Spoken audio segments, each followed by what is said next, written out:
Hello and welcome to today's edition of Noshing with Nashies. Today we're going to make a fun one. We're going to make Mexican street corn, also known as elote. Now it dates back hundreds of years to the indigenous people of Mesoamerica, including the Aztecs and the Mayans. So for this we've got some fresh corn. You can grill this if you want, or you can do what I'm going to do, which is boil it for, about 15 minutes with a little bit of sugar, and then I am going to take it off the cob and we're going to roast it in the skillet. Got some diced green chilies here. You can also make this with frozen or fresh corn. I've got a can of corn here just for a little bit of extra corn to show you that it can be done. Some sour cream, some cilantro, some queso, some sriracha, some Vegeta, which I'm using in place of chicken stock. It's going to be a 1/4 cup of water and a 1/4 teaspoon of that. Some limes, some salt and pepper, chili powder, some mayonnaise, and then a little bit of sugar. Okay, I'm going to get my corn boiling, and I will see you in just a bit. And here's our corn doing a bubble for about 15 minutes. I put in 2 tablespoons of sugar just to make sure that the corn is nice and sweet. I like that sweetness in there. I am going to drain this off, let it cool down, and while this is cooling down so I can take it off the cob, I'm going to whip up our sauce.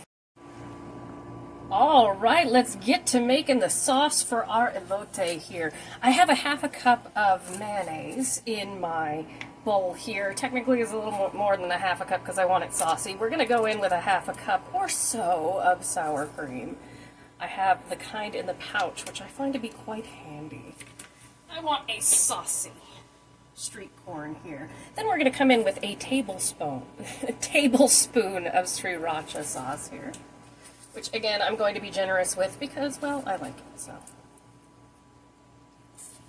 with quite a bit. And you can add to your taste. Never forget that, whatever you like, especially with the chili powder on this.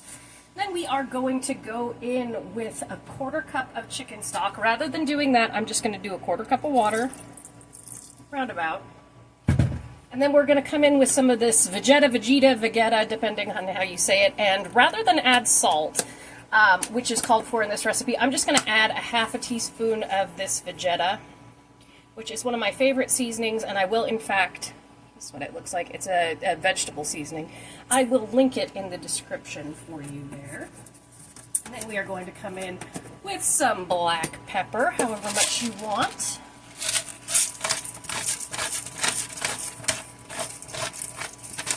And once this goes into the pan of the hot corn, you can naturally taste it and see what you want more of.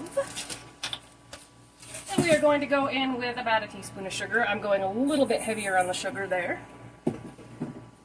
And we are going to go in with, well, I'm going to put a little bit of garlic powder in mine. I like a little bit of garlic in there. You can put fresh garlic, always good.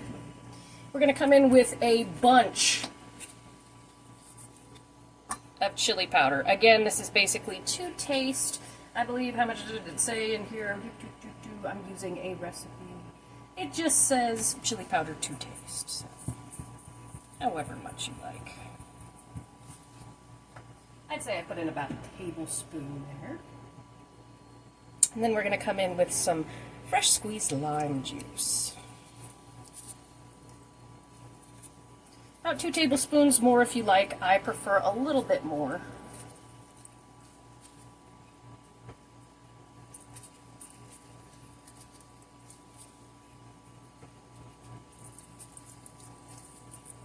Just squeeze that in there and wipe off my hands. I have lime juice on them. And then my little trick is I like to add a can of diced green chilies into this.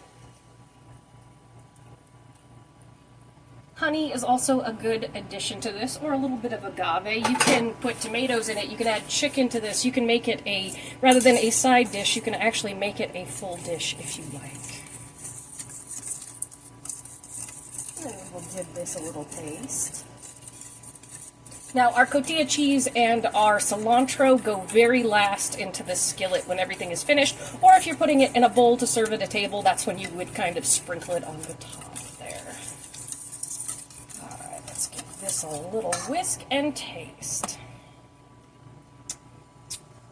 Ooh, creamy and bright. That's perfect. That's exactly how I want it.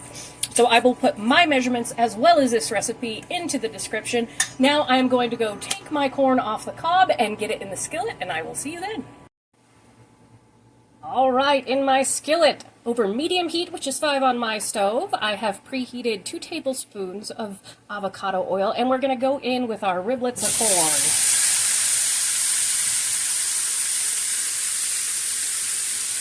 That's our fresh corn.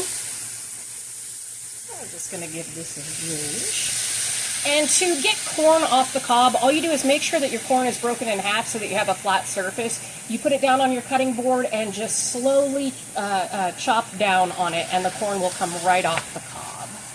All right, then we're going to go in with our canned corn, which you will notice the difference right away. But you can do it with frozen corn, canned corn, fresh corn, whatever you like. Like I said, you can do it on the grill, you can do it in the oven, you can do it on the stove top.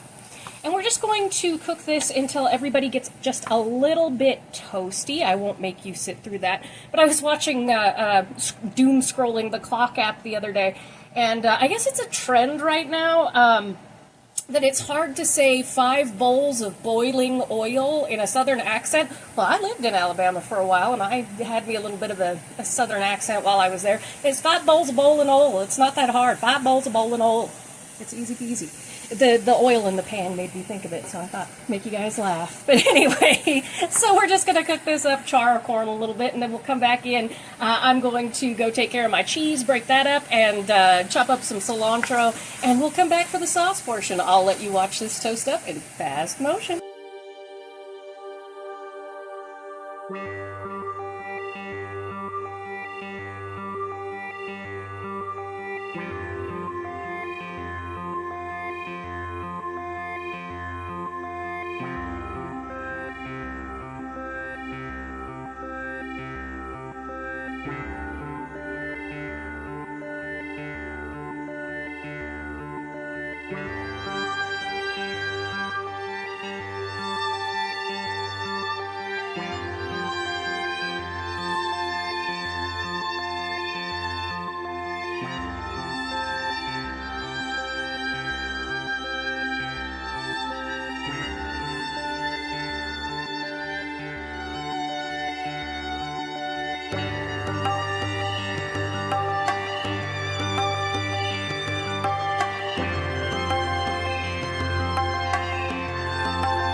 Right, now that we've got our corn all nice and toasty, that sugar from the corn caramelizes and just gives it a beautiful, rich flavor.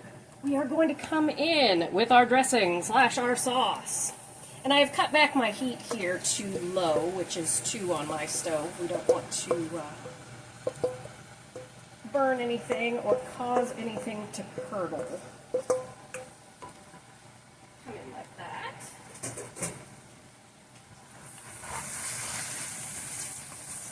Just going to zhuzh this around,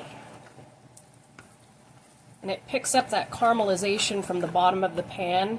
It is so good. Just mix everybody in. You can see why I made it a little bit more saucy than that recipe called for. I like a good amount of sauce.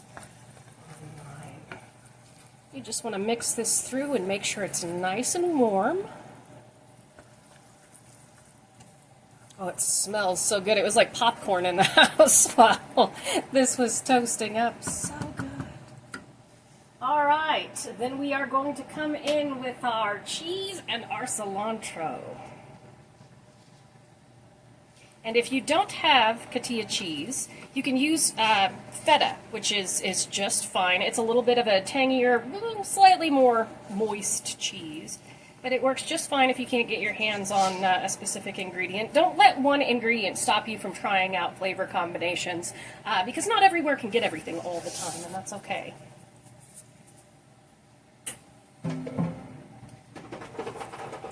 Just going to give this a quick stir, and I used about a half a pack of that cheese. So. Like so.